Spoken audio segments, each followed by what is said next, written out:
Today, India is one of the fastest growing economies in the world, thanks to its strong macroeconomic fundamentals. Coupled with India's young demographic profile, rising literacy rate, and advancing technology, we are at the cusp of exponential growth. Our human capital too has to gear up for global challenges with skilled manpower well equipped to learn and adopt global best practices.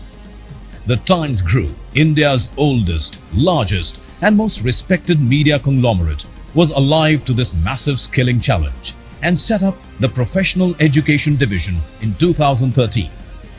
At Times Professional Learning, we are committed to fulfill the aspirations of millions of learners through learner-centric innovations and global collaborations.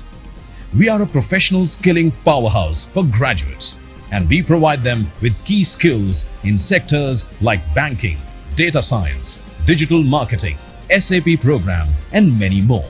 We also provide one-stop solutions for corporates for their training needs. Under corporate training initiatives, we have created over 5,000 hours of learning content. ET Cases, India's first case repository, makes accessing real business cases from all over the globe easy. Our executive education brand, The Second Wind, partners India's and the world's most trusted names in higher education to offer a wide variety of programs and workshops. TSW delivers executive education to experienced professionals keen to hone their skills and add value to their work. Till date, we have associated with world-class organizations to train executives at all levels. We can help you skill, train, and enhance your most important intellectual resource, human capital.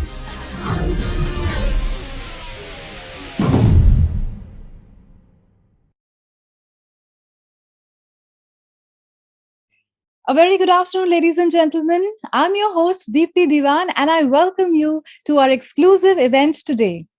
The Times of India Group brings to you Times Professional Learning. Being the largest media conglomerate, the Times Group has diversified itself into several businesses, truly becoming a household name today. Times Professional Learning, TPL, is an extended arm of the Times Group, a strategic investment in corporate education. TPL, in its 10 years of operations, focuses on enhancing the landscape of adult education, paving the path to become a global learning and development consulting firm. With the credibility, reach, and backing of the Times of India Group, TPL seeks to set the bar high in the enterprise learning and corporate training segment, while catering to a broad age and stage of learners across the organization. We are one of the largest education networks of subject matter experts, A-grade academic institutions, global facilitators, and keynote speakers. Through our learning and development solutionizing and interventions, we have had a significant impact on various organizations like Bank of Baroda, Capgemini Technology Services India, Central Bank of India, HCL Technologies, HDFC Bank, Hexawest Technologies, Hindustan Unilever, Indian Oil Corporation, Tata Power Company, and many more. With over 5,000 hours of learning content and robust delivery mechanisms, TPL delivers high-impact training, coaching, and consulting. The right from professional education across a wide array of disciplines to experienced learners who are well on their way to leadership. TPL brings quality and purposeful learning, making it your one-stop learning enterprise solution. Well, with that, we shall now move towards our panel discussion, where we will be joined by industry experts and thought leaders who will share their insights with us. So without further ado, let me invite our moderator for the panel discussion. I welcome Havish Madhvapati. Havish is TPL's finest lead data analytics consultant, empowering learners and organizations with their data analytics requirements. focusing on spreadsheet modeling and automation using VBA, Power Query, and JavaScript, as well as data visualization on Power BI and Tableau. From IIMs, IITs, B schools to B4 and Big 3, investment banking firms, public enterprises, and ministries in Government of India, Havish has delivered successful interventions across the learner landscape. With that, I would like to hand over the mic to you, Havish, for the discussion on actionable insights from data analysis, upskilling workforce on analytics, BI, and automation. So over to you, Havish.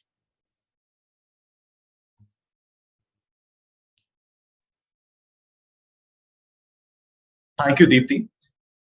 Good afternoon, everyone. My name is Havish Madhupati, and I will be the moderator for today's panel discussion. It is my absolute pleasure to have with me today four fantastic panel members, all experts in their own areas. As Aristotle famously said, the more you know you don't know. And this adage fits perfectly when we talk about data analytics and data science. As a data analyst and a data scientist myself, I work with some of the largest firms in the world, and I consult them with their data requirements. And I have always felt that the pace at which analytics, business intelligence, and automation is advancing is much faster than the pace at which organizations have learned how to consume that information and insight being generated. So today, we are going to talk about empowering your organization with the insights that is going to come from this data. And we want to take not merely a high-level overview at data, but we want to do a deep dive and see how analytics can lead to insights, which in turn can help organizations lead to business opportunities and be successful. And now that we have set the context, it is my pleasure to introduce the four panel members. First, we have with us Mr. Rahul, who is Senior Director for SAP Artificial Intelligence. He has about 20 years of experience and has been with SAP for more than 17 years. Currently, he is responsible for artificial intelligence platform for realizing and scaling AI and ML for industries and line of business. He has extensive experience in design, development, and product management of enterprise software products.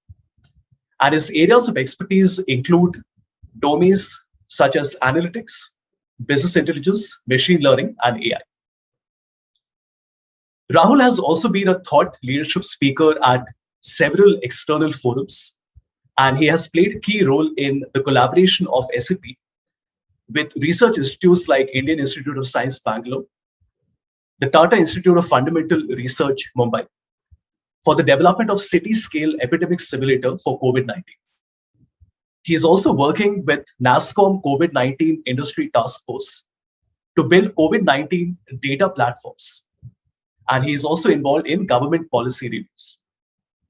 Before joining SAP, he has worked extensively in the area of database administration. Welcome, Rahul. Next, we have with us Mr. Pawan, who is currently associated with Fiserv India Private Limited as Director for Learning and Development.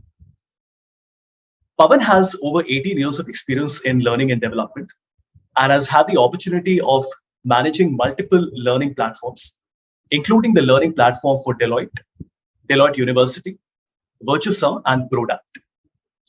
He has hands-on experience and a thorough understanding of human resources and learning and development processes. And he has also been a learning and organization development consultant, catering to a clientele worldwide.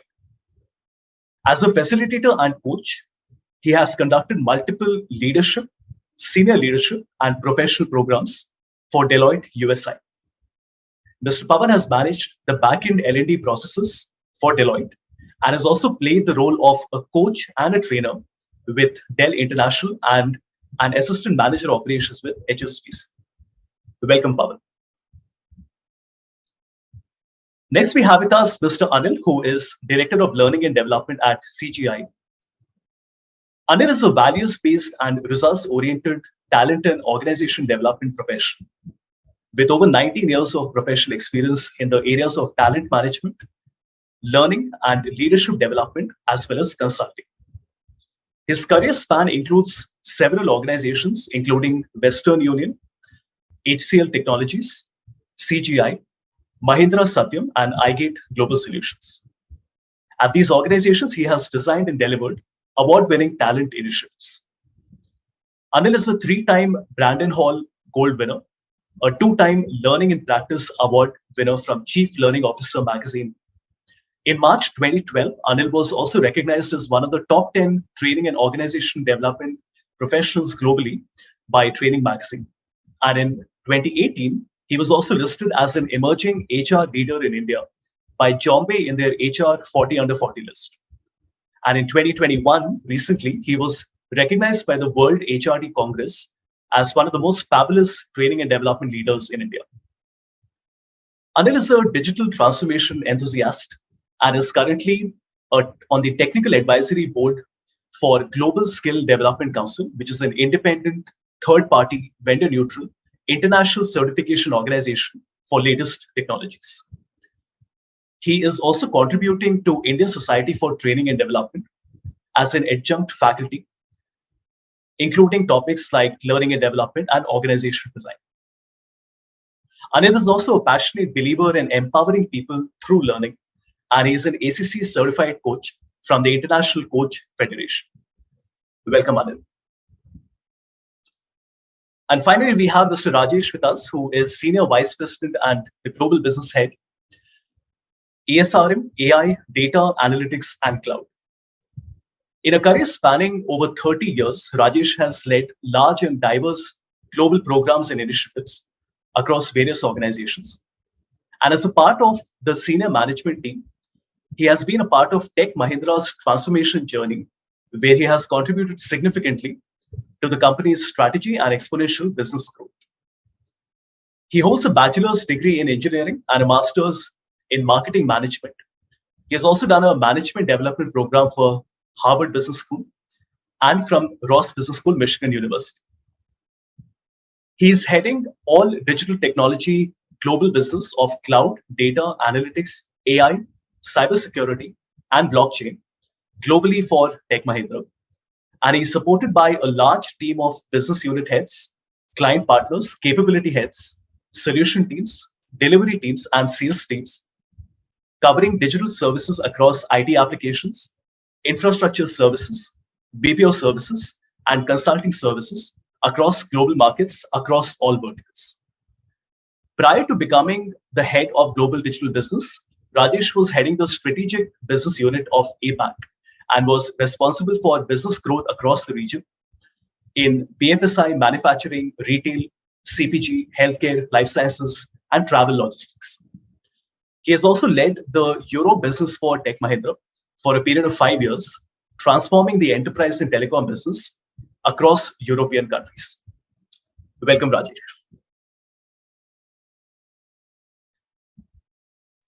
Excellent. Now that we have set the context, it is once again my pleasure to welcome all the 4 panel members.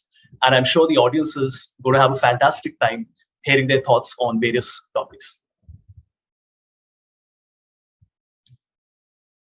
To start off, I would like to ask Rahul, could you share with us some current projects that you have worked on or are currently working on that are at the cutting edge of technology and is creating a significant impact in the market? Yep. Thank you so much. And firstly, thanks for a brief introduction, as well as it's honor to be part of this distinguished panel. I think it's a truly honor to be addressing on such a great platform with many co-panelists. So thank you very much for Times of India Group to give this opportunity from come here and share thoughts on the cutting edge technologies. Me is currently in my role as well. We are more working on building the AI and the analytics platform, which is very strong to set up the base for some of the key components for SAP.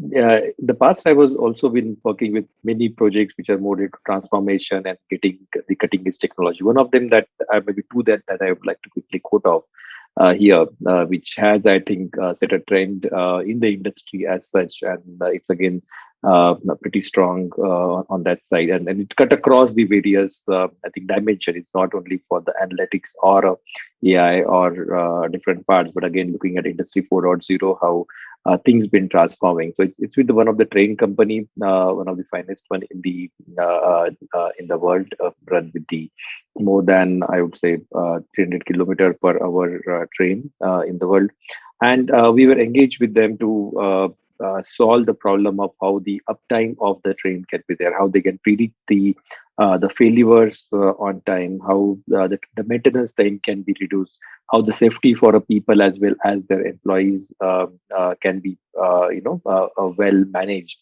And it started with all iotizing some of the devices and the brakes, the sensors that tracks up to some extent, and then getting this all data stored into because the data that get generated out of these sensors are pretty huge, but it also need to be responsive at the time, and for that you need to have a very strong machine learning model to be wrote across, and also you need to have dashboards created out of them. So the analytics dashboard, which basically not clenching you all the data out that you need to show, but the only see the data which is meaningful for the operators or meaningful for a maintenance guys, or meaningful for the someone to take immediate action on top of it and create the important alerts out of it, right? So because huge amount of data coming, you can imagine when train is running, there are more than I would say 5,000 sensors are generating the data as in the critical data. I would say still, it's about the pressure, it's about the tear and wear, it's about the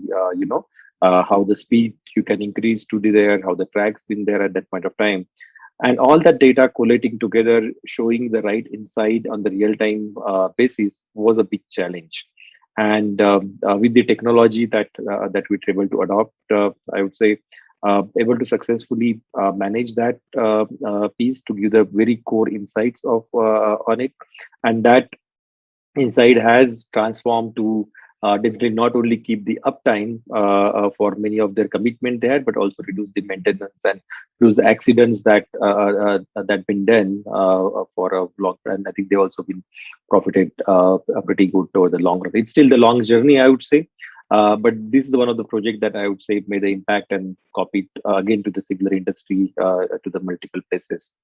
Another one is pretty close to my heart that we did work along with ISC, which I said already, is to create this city scale simulator. And that's something that we try to look at the data that we had from the past epidemic point of view. And it's a time when the COVID was still new, and how does we, look at how can we use the technology for a betterment of a society? And there was not so much data available because all the data that we had in the past or the models that we wanted to create was very much in the different kind of viruses, not that the COVID been there. And there've been a simulator created along with definitely ISC. We were using supercomputer for ISC at that point of time to predict how the virus could be spread across and how we can manage the supply chain. We can share that with the the government bodies or the local bodies to use that technology to do some actionable outcome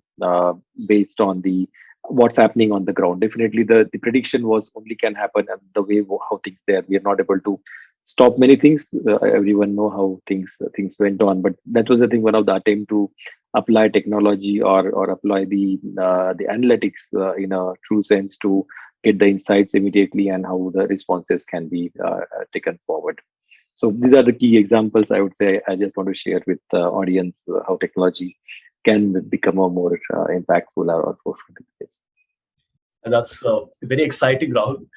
If I may just follow up on that, you mentioned the few examples that you took, and typically when you speak to somebody about new technology, whether it's blockchain or data science, we have an image in our mind, right? We look at programming, we look at coding, but the examples that you took are very exciting, right? I mean, even somebody who probably does not have a lot of interest in the area of data because of the use case, right? Right, you said these are pet projects and projects that you're very close to.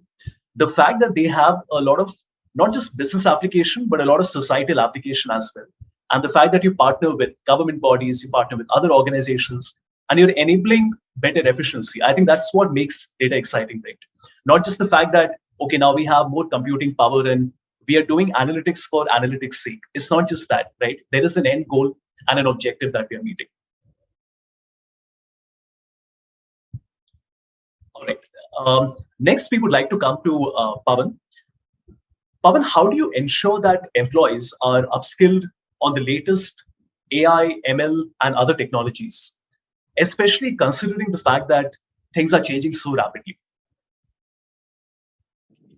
Okay, sure. Thanks for the question. Again, I will echo the same sentiments that we heard from the other panelists.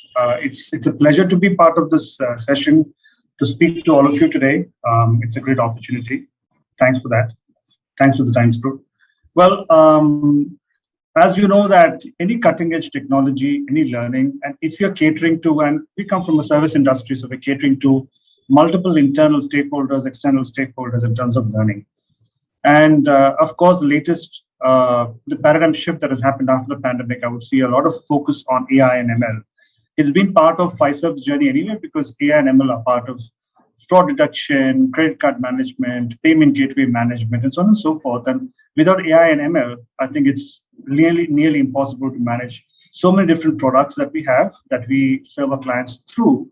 And so it becomes very important to, kind of use AI and ML. We are right now focusing on a lot of AI ML, programs. We're using certification pathways. And not only AI ML, also we're talking about cloud, we're talking about new technologies that we want to focus on. It becomes extremely important for us to focus on the new technologies, because if you're not focusing and you're not market focused, you're not client focused, then obviously we are dulling the saw. The saw is getting it dull. So if you want to keep your saw focused and sharpened, obviously you have to focus on the new technologies. And there are multiple methods to do it. And I'm sure other questions will also lead to how we do it internally. But there are sandboxes, there are certification pathways, there are peer learning capability programs that we build. We have external forums that help us build these technologies. And we also have something which we are doing internally. We have an internal engine that actually develops AI and ML. And we have a team that actually engineers that. So we have a strong engineering team as well. And that's definitely something we need to have as a developmental organization. And in India, we are a captive for software development and overall technical development. So that way, I think we are very focused, and there are multiple modes and multiple ways of getting there. We can talk more about that, but I can't stress the importance of AI and ML and technology today. Sure. Anil, I have the same question with a slight twist to it. So I don't want to speak about how the training requirements and the upskilling will happen. Pawan spoke about that. I want to talk more about the fact that organizations now want people to become citizen data analysts. So we're not merely happy about the fact that the IT teams and the analysts know how to work better with new technologies, but we want everybody across the organization to be empowered to use the tools that they have. So the question is that now that organizations more and more want everyone to become a citizen data analyst, what is the role that learning and development has to play in this? Thank you. I think that's an excellent question. And before I start off, a warm good afternoon to my fellow panelists and all the audience. So I think data is the new currency, and you had some exceptional insights from Rahul and Pawan, right? So I have my own, I'll start with a small narrative or story from my side. So a couple of months back, I had an intern on my team, a HR intern, to help me, do some HR work. But interestingly, she had analytics background, and together we started working on a D&I project.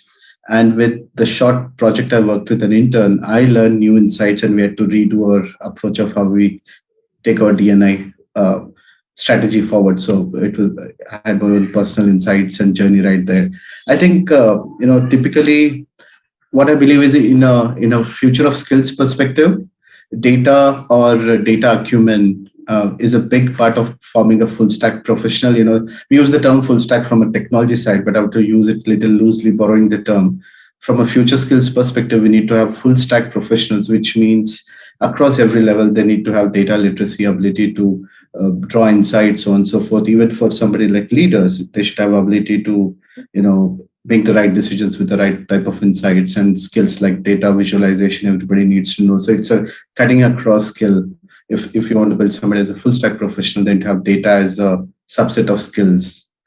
I agree. And there are a lot of roadmaps, right? From an organization perspective, if you want to systemically build this, you have data analysts whose job is to, look at data from various federated data sources. Then you have data wranglers who look at the quality of data and check in if the quality is in and quality is out. Then you have data operations whose job is to look at data from organizational perspective and put the data through. Then we have data scientists who actually draw business insights. So we have this 4-step roadmap in our organization also, and we have loads of learning paths, just like how Pawan was mentioning, where all of our members can access to, some of them being which are offered to everybody, irrespective of their role and level in the organization, is data analysis with R, data visualization mastery roadmap, and then for managers and leaders, we have data for leaders and decision making, and then obviously data analytics to data scientists. These are the common offerings available to everyone over and above the actual career tracks for people in the data side, which AI ML from a career pathing perspective. And we have been actively pushing, or the way it's kind of positioning this in CTI is to say, hey, if you want to be a full stack professional, pick a technical roadmap which you want to improve on. Pick a behavioral or leadership roadmap which you want to improve on, a data roadmap, and then a future skill like a growth mindset or resilience. So 4 themes, each quarter pick one, and then become a full stack professional is the approach we're taking to kind of grow the internal ability, especially in data perspective. So that's what I want to share, Havish. Yeah. That's an excellent point, Anil. And the mere fact that you mentioned full stack when it comes to any training on data is in itself a validation of the fact as to how pervasive data is becoming now. I mean, something that is connotated typically to programmers and developers, the fact that we are calling full stack even for data in general, I think in itself is a validation. All right. Rajesh, I would like to hear from you 2-3 instances that showcase what has been the impact of any project related to AI, ML, or data science, which you have worked on in the last few years. Yeah, sure, Havish. I mean, first of all, thanks for getting me onto this platform. Absolutely pleasure and honored. It's such an elite colleagues on the panel. A very, very interesting topic to talk about. I think this particular industry, what we call it data and AI, I see a tremendous demand. I mean, my 1,100 customers across the globe have actually entrusted this journey where, initially when you look at any enterprise, they have so many disparate systems where the data gets generated. They want to harmonize it. And there's workloads which are coming in where people can understand the harmonization of data theory. And then you can monetize, because data is the core for any AI. When I look at my customers across verticals, whether it's telecom, life sciences, I think life sciences has been the biggest adapter at the moment, because the crisis, the pandemic crisis has actually forced a lot of AI application, because the doctors are not able to come and they want, so there are many use cases around HLS which are live and kicking today. But if I take a use case of a telecom, and 50% of what we do, Tech Mahindra across the globe, is with telecom customers, there is a huge harmonization needed, because telcos have deployed networks, layered networks, 2G, 3G, 4G, 5G. All these networks generate so much of data. And they want to monetize this data, tons and tons of data every day, every call, every transaction. And some of the networks are able to now give us a very deep inside view of the packets which are flowing between the networks. That gives us a lot of study on what is being used, why it is being used, what are the security threats which are coming and hitting at a country level, because these are the opening doors, and how artificial intelligence can be used to detect anomalies, to be able to detect and use those data points to harmonize, monetize the network assets. So from a telco perspective, how do I have a user behavior study so I can monetize the data generating to upsell and cross-sell. That's one part of it. Also, what kind of threats are coming in when people are going and opening up links and clicking on something which should not be clicked on. And that's the point where you come to know, and AI can detect those anomalies and really prevent. Sometimes the networks can be brought down if you're not keeping a tap on these and using computers to actually keep an eye on these kind of behaviors. And so use cases, as I speak, I have more than 100 use cases of artificial intelligence. People are getting trained and multiplying those use cases, whether it's coming in from a 5G network in Japan to a 4G network in Germany or to a 3G network in India.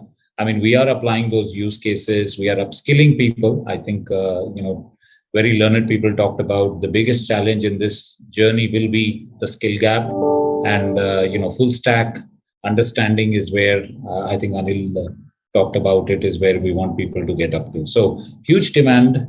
My 1100 customers, everyone is on that journey of transforming their data and monetizing data using machine learning and artificial intelligence. And it's a great time. I think India can very well be the center point of the world when it comes to AI and machine learning. Excellent, Rajesh. A little bit on the candidate side, you mentioned life sciences and telecom, right?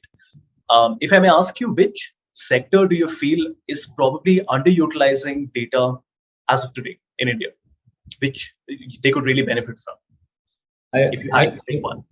I think, across, when I look at banking, when I look at insurance, from credit, to risk monetization, AI being used. HLS, I already talked about drug discovery, patent analysis. We talked about, Rahul working on closely with government to figure out how do you manage supply chain using artificial intelligence during the pandemic and COVID scenario. Huge data is being collected. So I would say there is one industry which is probably slowed down, is the public sector and the government, where I think there are policies being written. I'm not saying India is going to stay back when it comes to AI. There are policies being written, and I'm aware of it, which is the new digital India, which will have a lot on AI.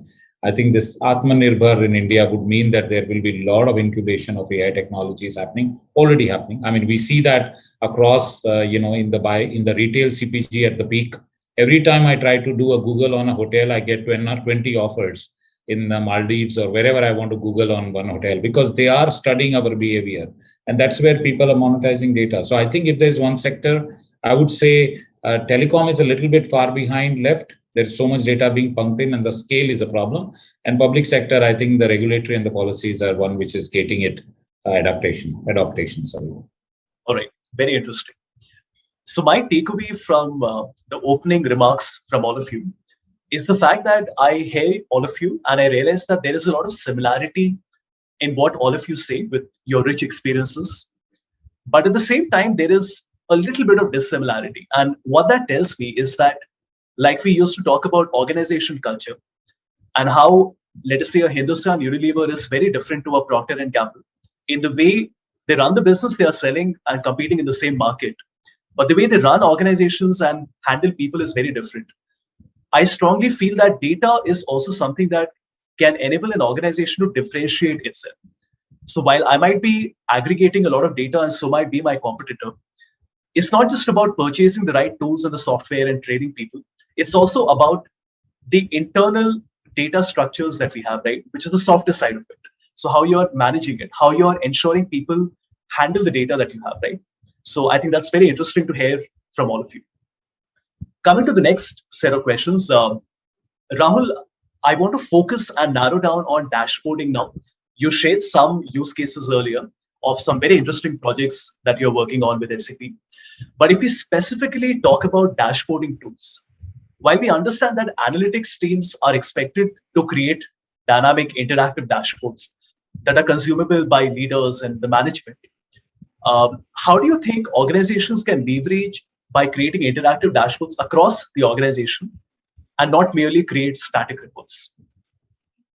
Very good question, Havish. And I think that's something which I would say pretty important and relevant to the industry as well. So when we talk about the analytics and the dashboard, right? It may sometimes it get pretty pretty mixed up term when we say I'm working on analytics, which people think God it's just a dashboarding, right? Okay, you are getting data sources, you are merging, blending the data to each other, and then making some nice dashboard which look nice, right? Or maybe you can read, but if someone has to read the dashboard and take the inference out of the dashboard, right? The purpose of being creating dashboard is to make a quick decisions, make something which I can consume very fastly. If you have to just see the numbers, I think there are different purposes as well. And someone just want to put a dashboard to see numbers, but most of the cases it should be the insight driven dashboard. It should be decision taking dashboards, right? And that's where the executive looks for in most of the organizations. So I would say 80% of dashboards are made for taking some decisions. 20% are mainly to show the static data, and I would say showing those static data and interactivity there would be pretty easy. But the importantly, when we look at the technology wise, there are plenty of technology tool available. So I would say we're not getting technology part, and then they're evolving day by day. There are many open source available as well. Every organization provide today the analytical tool, and I think 80% they do the similar kind of stuff. The trick doesn't lies in the tool. I think the trick lies in the thought process that you approach to build your dashboard. The thought process, you understand the business, what they need, and what is the insight he would get, what is the consumability he would get out of it, how I can create a dashboard more predictable. So not only the days are gone when the dashboards has been put forward to share bunch of information, a bunch of aggregated information, and then the user has to do a lot of slice and dice to get what he needs. But today, I think technology has been improved such a way that most of dashboard will provide you predictive regression. The part of AI ML has been given there, and you definitely don't need a lot of coding skill for that. It's just a be drag and drop and making the the right data set aggregation available for them. So the thought process that the one should have is how I can get the insight, how can I leverage the technology which available for me, and how someone can take a action, right? It should be the action based dashboarding. What is the objective of someone is saying that he shouldn't need to go to a lot of information, but tools being so powerful today, right? The CPU that they use, and even the if you're working on your laptop, your systems has become so powerful, and aggregation does just like that. It should be able to give you the insight of what exactly the user want to do, and then user also need to have a mobility of twisting some parameter and do some simulation on the go. So dashboards are, I think, came long way ahead from where I think the technology that been changed off is all given now insight driven dashboards, action driven dashboards, where and using all AI ML is underneath. So I would say, the consumption of AI ML should be leveraged to the large extent to achieve the pattern, give the predictive, if let's say particular particular dimension that you are looking forward to, right? And how they could progress further. If they're progressing in the positive direction, how I can take the advantage to reduce it in an impacted parameter. So from my point of view, the technology is advancing. Dashboards are no more static, and if someone is creating static dashboard, they should think through it 2 times whether how what is the purpose of making the dashboard, and then look at what is the automated thing that they could bring it to get as much as insight using the predictive using the different algorithms that are available to give the immediate actionable out of it. So I think that's where it's been a transformation happening, and the tools been supporting on that, right? That's a very deep insight, Rahul. And I think the 2 things that immediately come at me. Number one, which you said that dashboards have been around for a very long time. It is not 4 years back or 10 years back, right? Tools like Cognos, for example, have been around for decades. And I think the fact that now we are at a point where we have learned how to utilize it. And I think the second point that you brought out, which is also equally important, is the fact that a dashboard is not just pretty visualizations on a page. It has to be action oriented.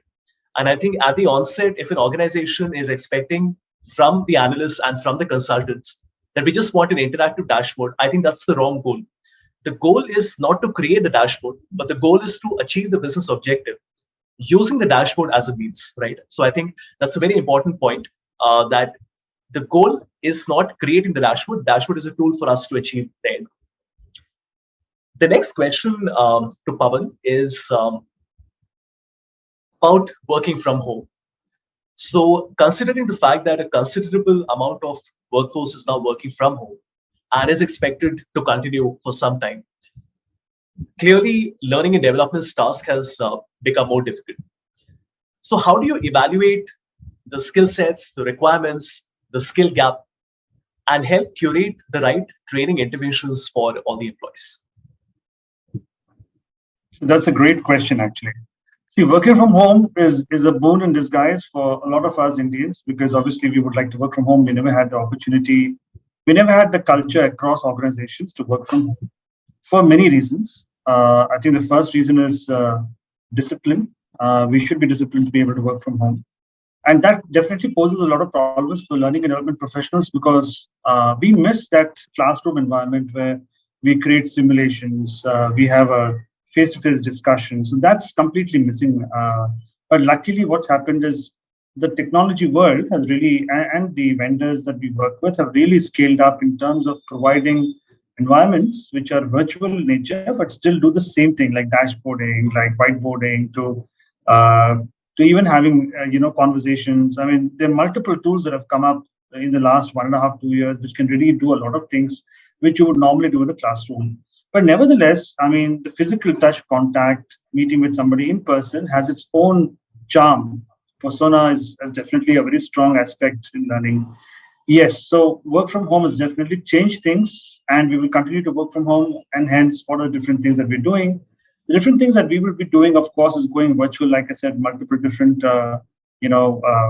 tools that we have today in the market. And skill gap analysis or competencies analysis is going to remain the same. Of course, like I said earlier, competencies are the foundation of the organization. So obviously what we're doing today in the organization is building multiple competency models, including the digital competency, technical competency model. We have a leadership competency model. And definitely there we will use a lot of technology and data to kind of understand who is where. And we do something called the role competency model, which is by role, what is the competency that we are expecting people to have? So by role, what is the competency mix that we're expecting people to have in technical leadership and other competencies that we want to develop across the organization? Now, the other aspect of getting a tool in is because tools generally give you inside-out perspective. So you have some data that you want to put into the tool will give you the gap analysis, and based on the gaps, you will do learning interventions. And we will use a mix of maybe an e-learning program and a virtual delivery, because now we can't do classroom delivery. Definitely we'll do that. But the other aspect of tools that they're building in a lot of intelligence now as an outside-in perspective, which means they are able to give you an intelligence in terms of, and again, all this is data, all this is AI. What they're giving us is, okay, we have a competitor. Let's assume it is Microsoft, just for argument's sake. And if Microsoft is working on certain amount of technologies, and if you look at the kind of roles that they're hiring and what kind of talent they're getting into the organization, we are able to get that information from the market based on the requisitions they're raising in the market for roles that are they're being hired. And today we live in a very rapid, dynamic hiring environment where people are leaving organizations at a hike of 40-50%.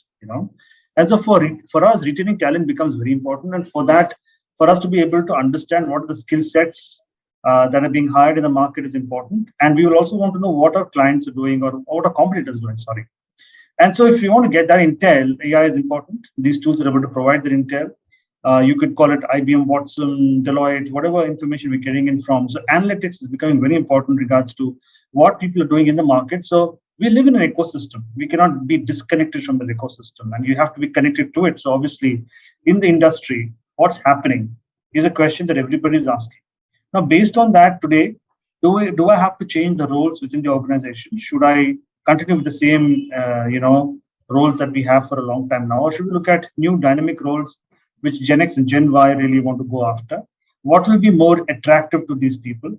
And thereby, based on those roles, should I do some gap analysis?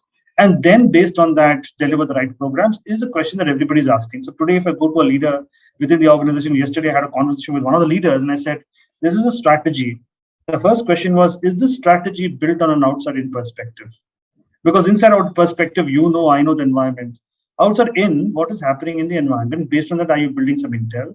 What has been the latest report that you've read in terms of outside-in perspective? What are our competitors? What are our clients wanting?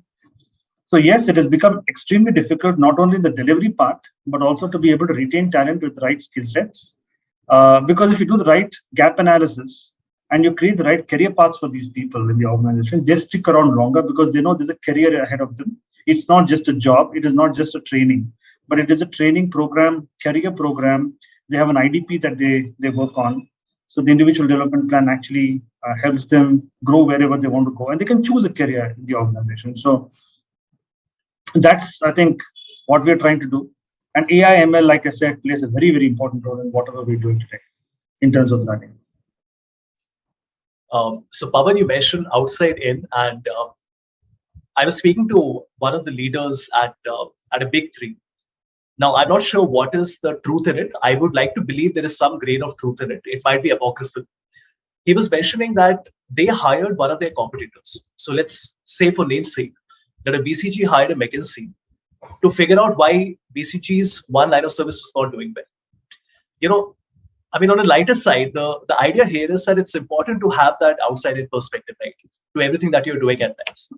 But keeping that aside, I would like to ask the same question to Anil as well. But Anil, before you answer and share your thoughts on this, I would like to understand if you echo the same thoughts or if you have something to add. I just want to leave a thought there with you. Again, I had another conversation with the managing partner of one of the oldest consulting firms in the world. And very interesting story he told me. He said that, Havish, online is great. We realize that there is so much work that can happen more efficiently now. But he said certain deals cannot be cracked on a Zoom call, right? You need to be there in person with the client. You might make all the pre-sales and the presentations and discuss the costing. But when it comes to that final handshake, we need to have dinner with you. And what he told me was that what he ends up doing is that as the final handshake, he asks his clients, who are typically CXOs, to have dinner with him online, right? So they might be in different countries, but they're literally having dinner together, right? Because they're trying to emulate what we can't do right now.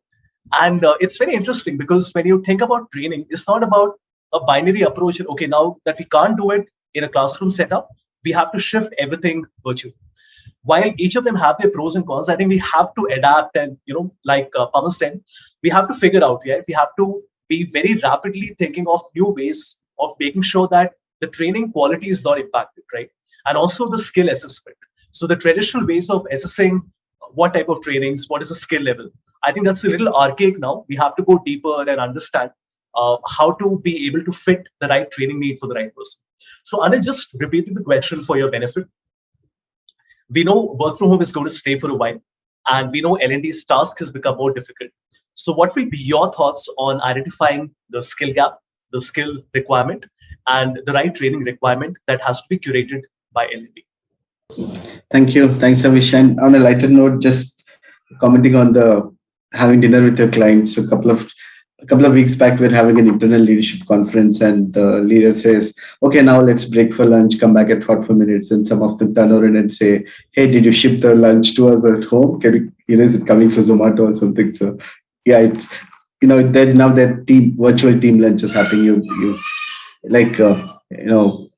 There's a bunch of interns who worked with me, when they finished their thing, so we ordered cakes for all of them, and then we came together and cut the cake. So there's this virtual cake cutting happening. So I think it's a great question, and Pawan kind of responded really well. Some of things he mentioned, like kind of summarizing, taking a persona-based approach is really critical, and then role-based learning maps. I think most of the industry, at least IT, moved to role-based learning maps a couple of years back. Now we're making it more blended, so on and so forth.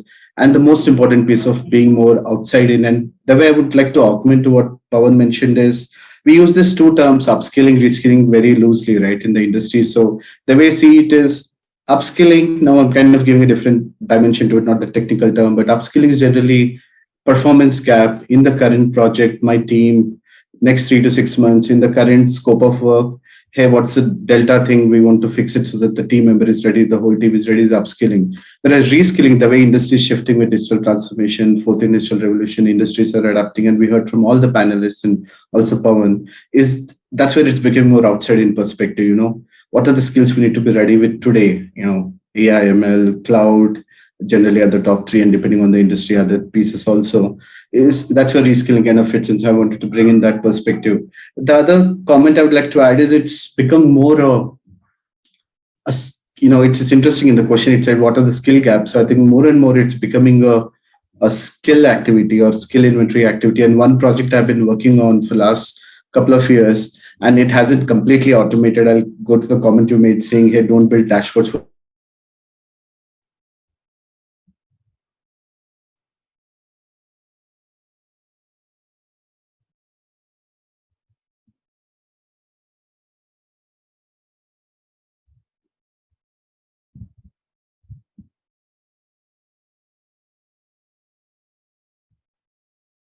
Sure. I'm sure that Anil will be able to capture his train of thought once he comes back. Um, all right. So, Rajesh, coming back to you. Um, we hear a lot about democratization of technology, and everybody likes to throw that word around: democratization of AI and democratization of ML. And we had a brief conversation earlier where you mentioned that it still has a niche tag to it, and we need to take it away from that.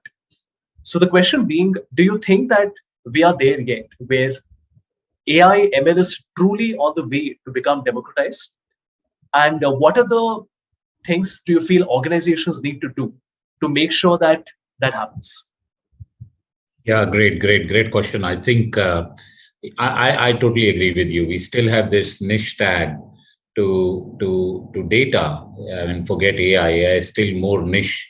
When we go out and start even talking to our customers in terms of deploying resources, and it's again a demand supply gap, right? So because there is a high demand and there is low supply, and my colleagues on this call, both Pawan and Anil, know that how upskilling is a big task before this can be democratized. Okay, AI will be pervasive across businesses, whether it's on service management, customer experience management, regulatory. Everywhere we'll see AI will eventually get pervasive into all parts of our business. I think today Amazon launched a robot called Astro, which is the home robot. I saw it on BBC this morning, where they are selling it for under $1,000 to be a companion at home, right?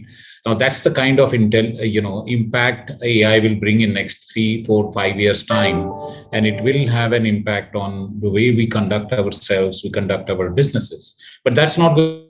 Doesn't get that pervasive, and it is reached to a point where it is easy to understand, easy to deploy, easy to adapt, and easy to even deliver. I think there is a role to be played by everyone. I think technology companies like us have a role to play.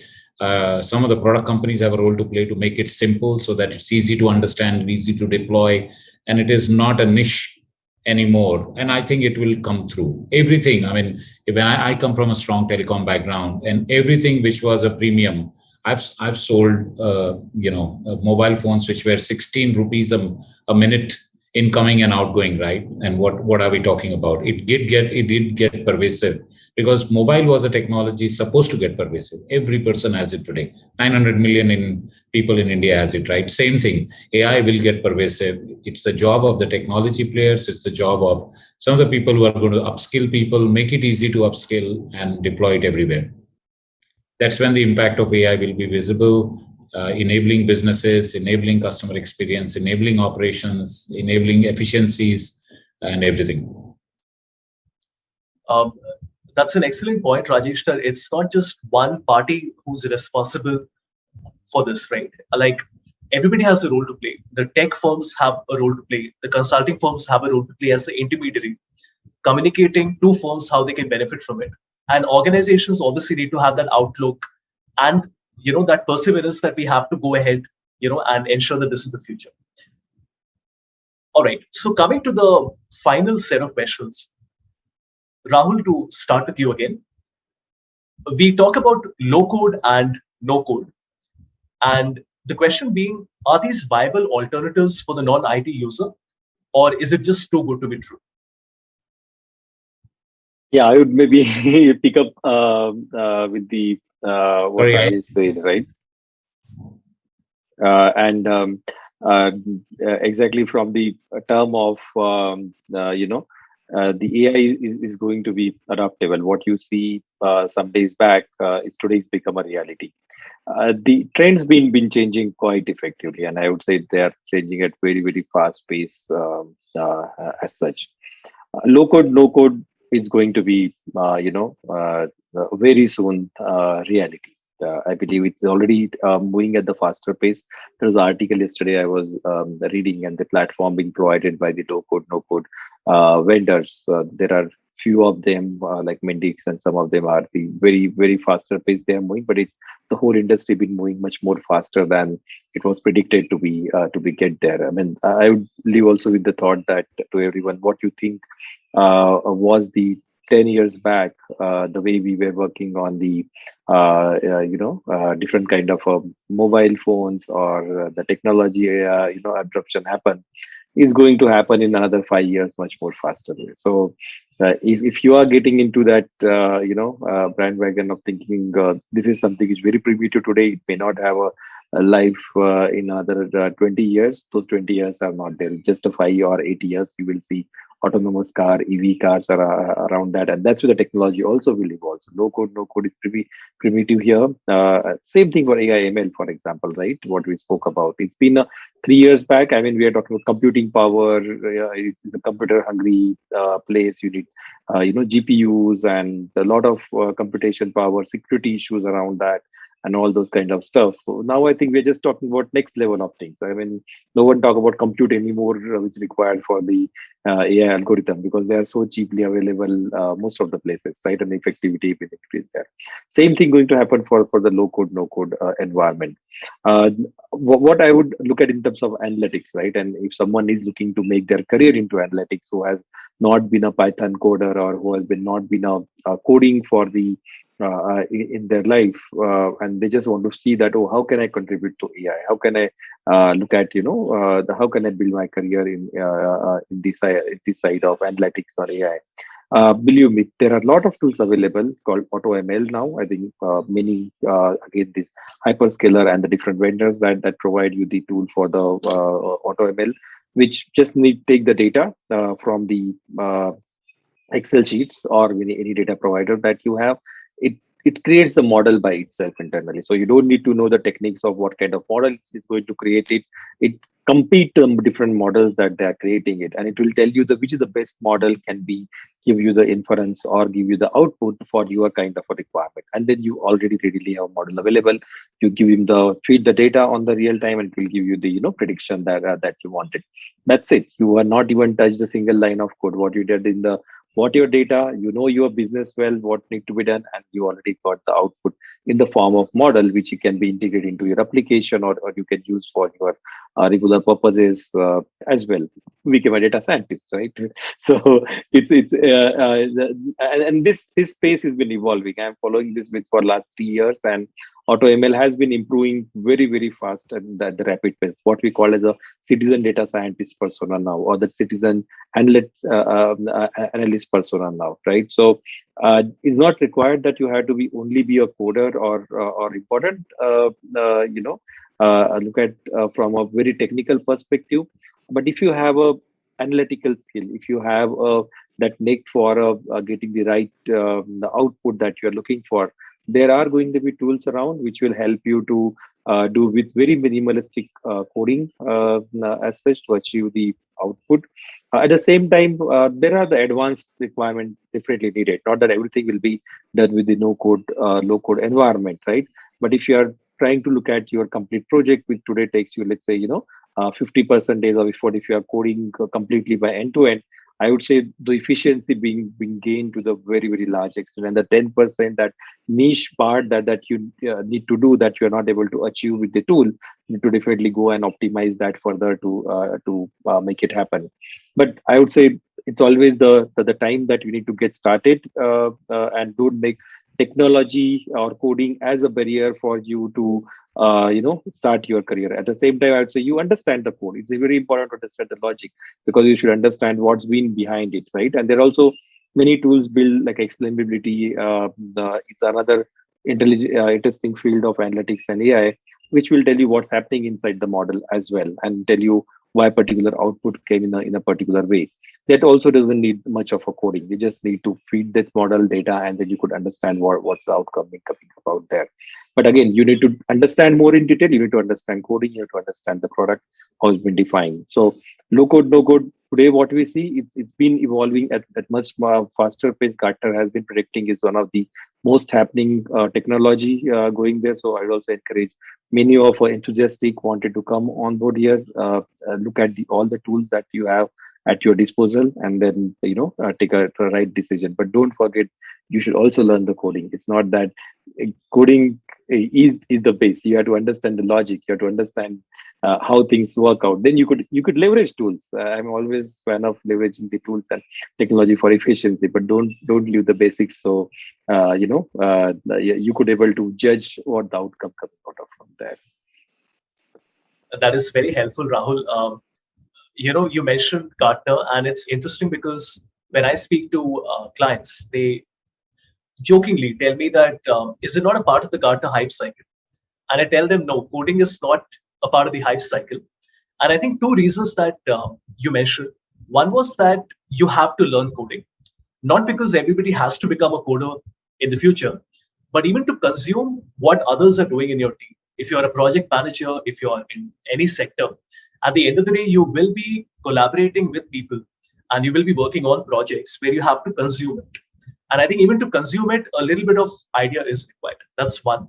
The other is that it's an excellent entry point.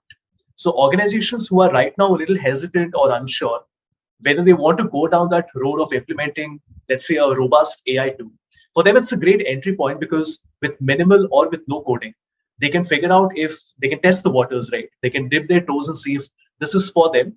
And once they get comfortable with it, then maybe in the future, they can expand on that as well. All right. Anil, we hope you haven't lost your train of thought. We were eagerly, listening to you. Before you sort of circle back to what you were saying, the last bit you mentioned was on the upskilling, reskilling bit. I will just put the next question in front of you as well, and maybe you can just put the thoughts together. The next question is connected to what we have already spoken about. We spoke about training and curation of right skill gaps and skill requirements and all of that. Let me also ask you about the assessment and the simulation. It's one thing to say that, okay, we have the right fit, but it's another thing to say that we are also assessing it in the appropriate manner, and we are enabling people to showcase their learning in the correct way, right? So assessment, the administration of that skill, and the ability to showcase it. So if you can just put all the three things together. No, thank you. And sorry, technology glitch to drop out and log back in. So just to kind of wrap up the earlier piece, I think more and more the focus is on building skill inventories, both for the organization and at a profile level. So that you could actually have list all the skills for a role and look at how they stand in proficiency 1, 2, 3. And you can look at a person, a team, a group, or entire organization. Like, if I had an entire skill inventory available in a system, then I look at what's my Java full stack competency at enterprise level to a BU level to a function, team, so on and so forth. There's so much of value, and I think the focus is more on building skills and then skill inventory. The whole concept is called skill ontology. So I'll kind of wrap up the earlier thought there, but also it's linked to the second question you mentioned. So the moment we have skill inventory and the moment we talk about proficiency 1, 2, 3 minimum, we need to find ways to assess them. And there are a lot of video proctored online assessment platforms now. There's one of them we have been using very proactively over the last couple of years, thanks to pandemic. The whole adoption accelerated, especially with our graduates, because we took our entire graduate transformation program virtual. Now the question is, okay, you can train them virtually, but how do you assess them in a foolproof way virtually, right? So that's where the video proctored solution came in. So I think that's the kind of answer, as we move forward. Earlier we just used to train people for a day or 2 or a week, and then now we move to blend learning. Now the idea is when they come out of the training, we need to assess their proficiency objectively. Currently we have most organizations have HRIS systems where you have skill inventory, some sort of skill profile, but then typically the member would go and say, hey, I've worked in this project, therefore I'm updating my skill at this level. And the manager would say yes, no, or corrected. There's a lot of subjectivity inclined to it. So what I would highly recommend is to move to an objective assessment through many of these platforms. And then, that's where the question you asked about assessments and simulations come in. Also, there's been growing demand now. There's plethora of learning available everywhere, right, for free to platforms. Now there's growing demand to have more constrained networks where people can actually apply the learning. So we call it applied learning, or you can call it doing a POC or a POV. So there's more focus. So the way I see it is we need to have a skill inventory built so that we know exactly what are the current skills, urgent skills, and future aspiration skills. Then we train them through blend learning, putting all this together. And then there's after the training, they get opportunity to do some applied learning, get guidance from people, some real business challenges they will solve, and then go through this assessment to actually show, okay, is it primary or secondary or the skill of aspiration, and a real assessment to get a proficiency scoring done on it. And that's the way forward. So in last 12 months or so, we did a pilot with 2,000 such assessments. Very interesting from a hiring perspective, because again, with the way industry has been shifting, the idea was to, have a larger funnel to get source people, and then also make it easy on the hiring team and the interviewing team. So kind of try the pilot there with 2,000, 3,000 candidates and learn a lot of lessons. We're doing analytics project on that too, to see if there are any correlations between the background, the experience, the organization they come to, the type of results. But again, what's very interesting, one comment I would like to make is when I'm talking more from a selection perspective, but if there's an insight there is, generally our filtration criteria tend to be very, strict. Like if I have a job description, I want them to tick in all the boxes and even be better than the JD to hire.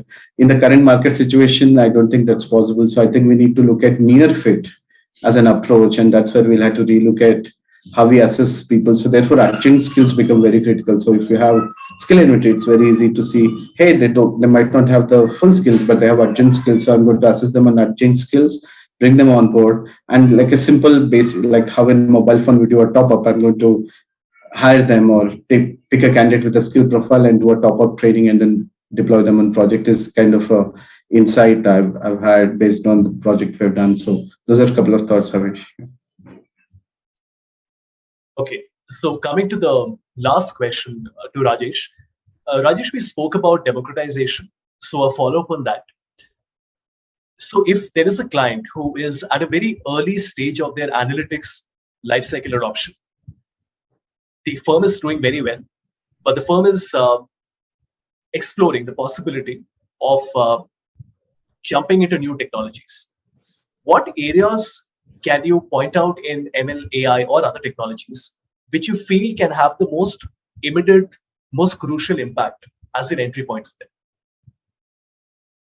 Okay. So I think when I look at the experiences I have globally working with the customers, and we talked about it, that a lot of customers have realized, and my theme is that how do I make the enterprises data-driven and they have actionable insights for AI to be in action, right? I think very, very important to get your data, the master data management done and harmonizing data, what we call it big data, or so with cloud and with the availability of so much of capacity on the cloud, it's becoming, technology is not a barrier to achieve that level of maturity for most of the enterprises. Okay, and there are disruptive CXOs who are saying, okay, I have 26 sources of data. Do I do it to 13 or 4? Or we just do it 1, because there is a scale to take it at 1, whether you do it with Snowflakes or Google. So that's the fundamental. If you don't have that, then you are monetizing data. I mean, I was talking to a very large manufacturing company in Europe yesterday. There's their board, and they had a similar question to me: how much of AI you can implement so that my business gets better? But today their data was distributed across 13 systems. And if I have to apply AI on 13 systems, I will not be an efficient AI engine. So getting the data harmonized is a very, very big and good task. Luckily, technology and tools are available. That becomes the foundation.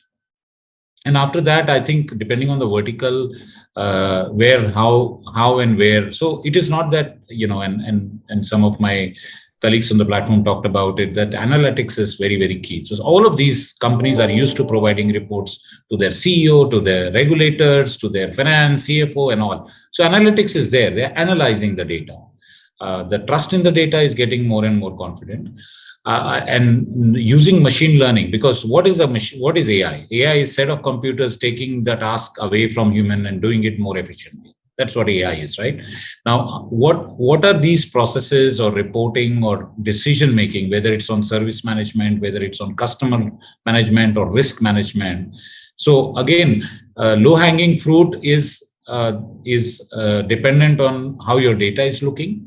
And once your data is looking good, then you can look at your, for a retail, the low hanging fruit will be, can I do a cross upsell of a hotel, or if you're ordering what we called, in Zomato, I'm ordering for a main course, can I upsell a dessert? Okay, that's an opportunity. Okay, if I'm ordering I'm traveling international, can a Vodafone or Airtel actually give me a roaming package, which I can just click of the button, do it. Okay.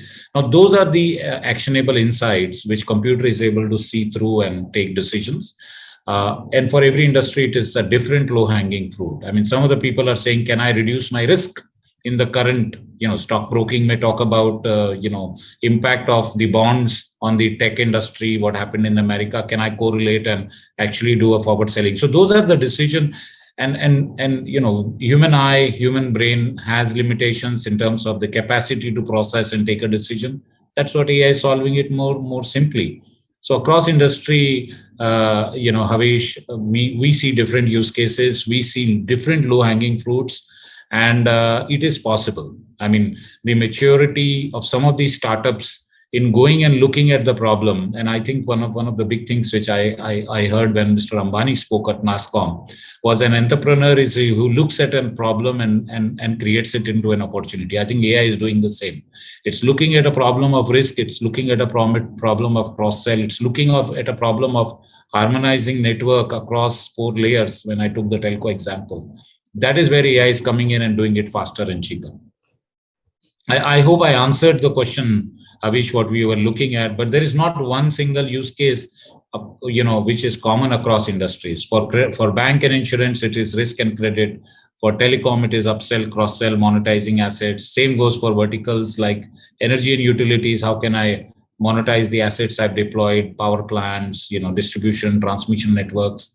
And for life sciences, it is how fast can I roll out a molecule, leveraging artificial intelligence and predicting the genetics and genoscience. So that's where it is.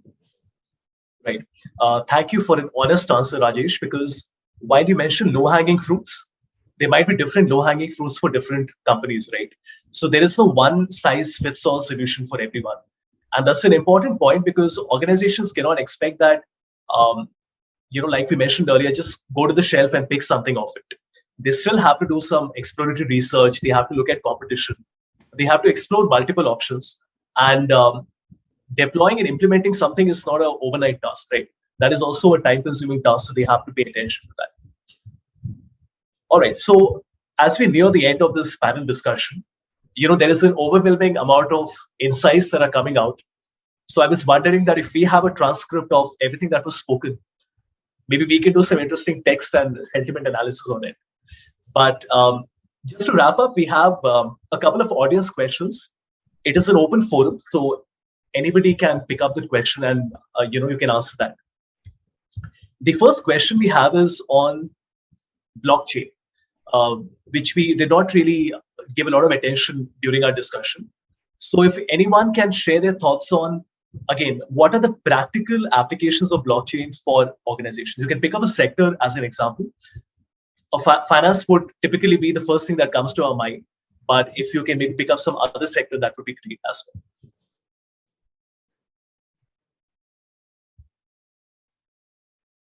I'm okay to pick it up, Havesh, because I manage blockchain across. Sure. I think blockchain technology is nothing but building more trust in the ecosystem. Okay, and I was speaking in one of the media seminars, and blockchain was a topic of discussion on how content can be trusted. And you see so much content is fake, and we don't know if it is fake or not.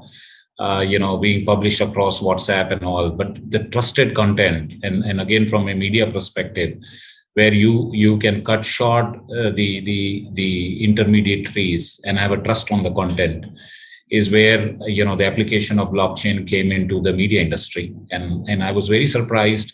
I think this was about 2 years ago when I was speaking in Grand Hyatt in one of the events.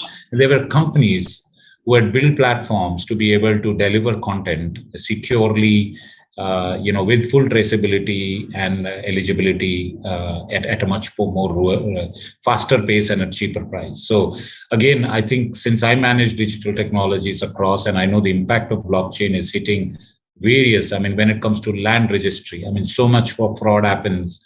In India particularly, you have people selling the property 3 times, and you don't know which one is right and which one is. And if you are able to have that traceability, whether it's a drug supply chain, when I say drug, it's medicines.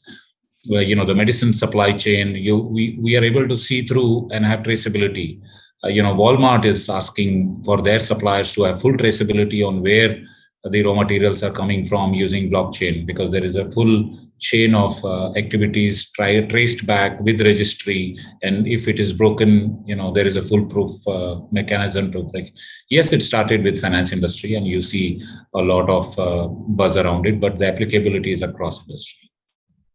All right. The next maybe question, I can add to it as well. Yes. So I think I completely agree what Rajesh said. Importantly, the industry 4.0, that's something that we are talking now, right? And the evolution of industry 4.0 is completely based, out of a blockchain aspects, because a lot of data, a lot of information get flow around the internet between these 2 components, the cloud to the edge devices that every equipment that industries had around the assets, right? And it can't just go free, because most of data is also the confidential, and this has to be validated in the right way. The information goes. So I think there are many more examples also on the how industry 4.0 will leveraging the blockchain as well. All right. We have one more question. We shall just take 5 seconds to cite a resource. There's a very interesting and exciting book called from China called Blockchain Chicken Farm. Now, how rural China, not the urban, but rural China is using blockchain to harvest the right kind of chicken and ensure counterfeit luxury goods are not done. Very exciting read by a journalist who traveled across China to narrate it. I would highly recommend that book to the audience here. Wonderful. Thank you for that. Okay, so the next question we have is on educational institutions. So the question being, what is the application of data analysis, visualization, AI, ML, in terms of how learning effectiveness in schools can be improved? So the question here is not how to teach students better coding and to teach them these tools that they will use later in their corporate life. It is more on the line of how the learning effectiveness can be improved from the educator's point of view when we come to educational institutions. So we can include schools and colleges in the mix, and if we can talk about that.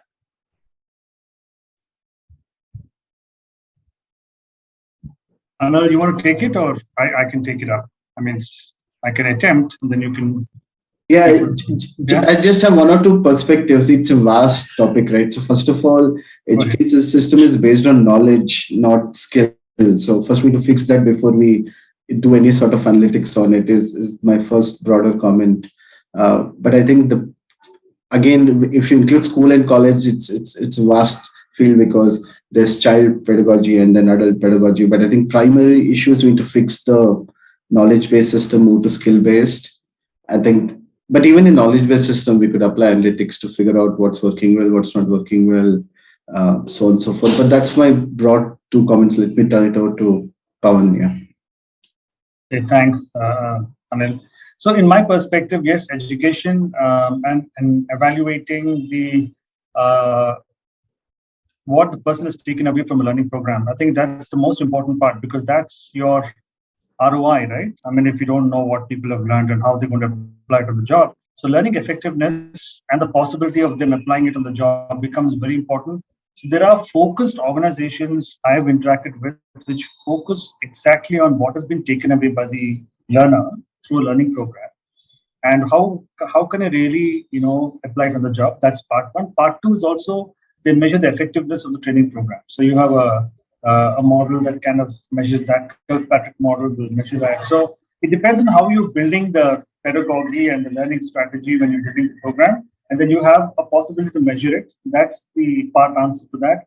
The other answer is, of course, when you're using psychometry. The psychometries that we use, like, we have multiple different psychometries. You have DISC, you have business chemistry, you've got Harrison, you've got so many of these psychometries. What are these? These are only traits and behaviors they're measuring, but it's all based on numbers and it's based on some kind of a permutation combination. It is basically a artificial intelligence trying to give you a perspective regards to what somebody's behavior traits are.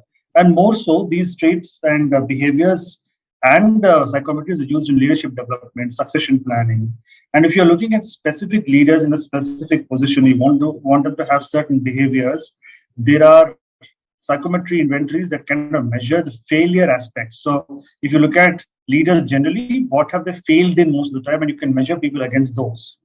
So again, the effectiveness of that person in that particular job can be determined based on the correlation with some behaviors that you might want to measure. So behavioral measurement is no longer something that you measure as a HR, fraternity measures that, okay, I don't have anything to do with it, but it's behaviors. It's also analytics on behaviors. It's also analytics on failure of certain of these behaviors that you have to exhibit. And then you pick up a CEO, for example. You also want to pick up a CEO who doesn't succumb to pressure from the board or from the employees. So he has to have the ability to deal with both sides and still drive home the point. So in that case, what behaviors are you wanting to have this? What behaviors should a CEO have? That's a good question to ask. But then to measure the effectiveness through a training program, to use psychometry in the real time, should I say, corporate world becomes very important. I believe the same is in education. If you've learned something, what have you learned? How have you learned it? How can you apply it? These are definitely not measurements that somebody can do over a normal phone call. It has to have some amount of numbers, some amount of validation, some amount of technology that gets in. And if technology gets in, you definitely will have AI and ML, which will measure that for you. So, yeah, I don't know if I've answered the question, but yeah, this is what I think about this. Great. Thank you, Pawan. So, excellent takeaways from everyone. And I think some questions were answered. And I'm sure everybody has many more questions that have come up after listening to everyone, which I think is a good thing. I think when we talk about data, it's important to have a lot of questions and ask the right questions. Once again, a big thank you from the entire team. Deepti, over to you. Well, thank you so much, Avish. And indeed, that was an insightful panel discussion. With so much of perspective on analytics today, it's clear that empowering our resources, regardless of their IT or non-IT background, is becoming the need of the hour indeed. Therefore, Times Professional Learning is bringing to you a solution just when it's needed the most. So now I would like to introduce you all to Data Jedi. The data universe is an intriguing one, and the tools that exist to bring in some meaning to this universe are rather elusive. TPL, with its growing expertise with emerging technologies, makes a breakthrough with a suite of offerings that will make achieving mastery over data through tools and disciplines such as Power BI, AI, ML, and DS more achievable. So we are extremely delighted to launch Data Jedi. Today, businesses are leveraging data to improve customer experiences, open new markets, increase people and process productivities, and create new sources of competitive advantage. Data Jedi is an offering from the Corporate Solutions Division of Times Professional Learning. TPL is a part of the Times of India Group, India's largest and most diversified media conglomerate. Make your workforce data savvy, improve data handling skills, enhance data leveraging capabilities, and acquire actionable data insights. Data Jedi is a suite of comprehensive data science, artificial intelligence, machine learning, and deep learning training services designed to enhance an organization's data leveraging capabilities for desired business outcomes. Business intelligence, data analytics, and visualization. Leverage the power of data analysis to create a data-driven culture to deliver actionable insights. AI and ML for everyone. Learn to build an AI strategy for your company and identify opportunities to apply AI to problems in your organization. ML and Data Science Essentials. An introduction to applications of machine learning and data science for business forecasting and creating new solutions using powerful analysis. ML and Data Science Specialized. Customize the program to create your own learning path. Application-based ML and DS specialized programs. Identify best use cases of AI and ML in your industry and apply them successfully to your projects. Contact us to empower your team with training on data analytics, artificial intelligence, machine learning, and deep learning.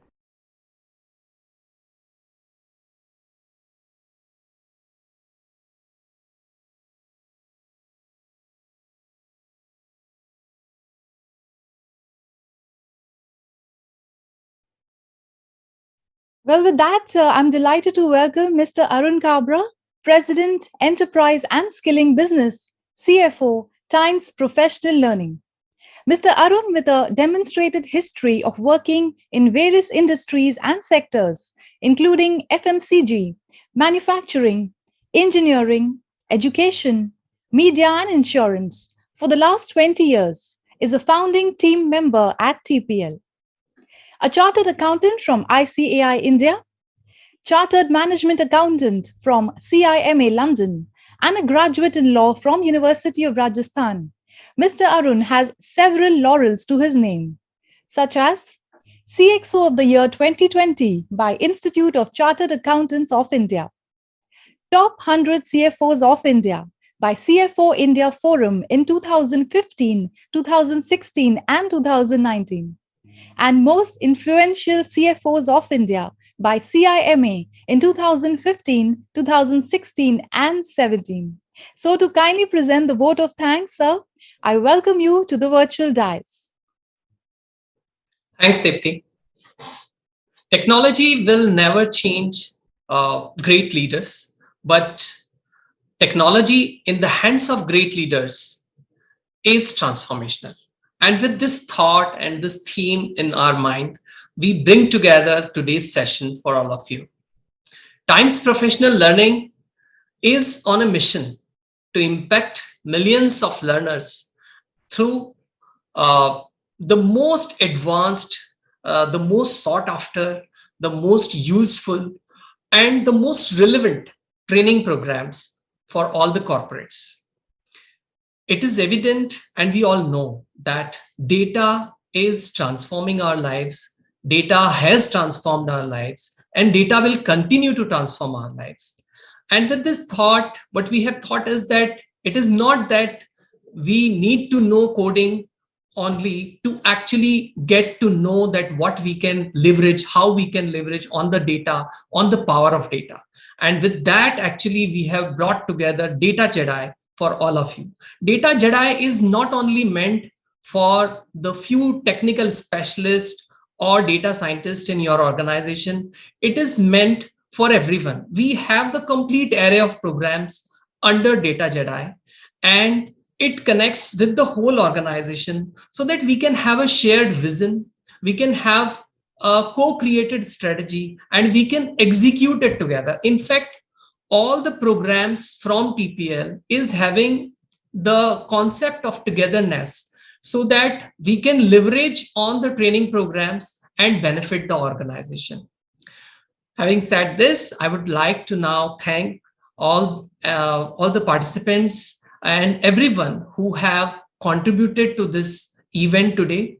I would start with the panelist, Mr. Rahul Lodhe, Senior Director for SAP Artificial Intelligence, Mr. Rajesh Chandiramani, Senior VP and Global Head, ESRM, AI, Data, Analytics, Cloud at Tech Mahindra, Mr. Pawan Kumar Mangu, Director R&D at FinServe, Mr. Anil Santapuri, Director Learning and Development at CGI. A big shout out for Havesh for moderating today's session. Coming to our team, our Senior VP, Swaroop Satish, he actually, along with his entire team, came out with this entire initiative. Our marketing and technical team for putting this event together. Once again, I would like to thank all the participants for being so enthusiastic for this entire session. We would look forward to collaborate with all of you for all your learning needs. Thanks. Have a great day.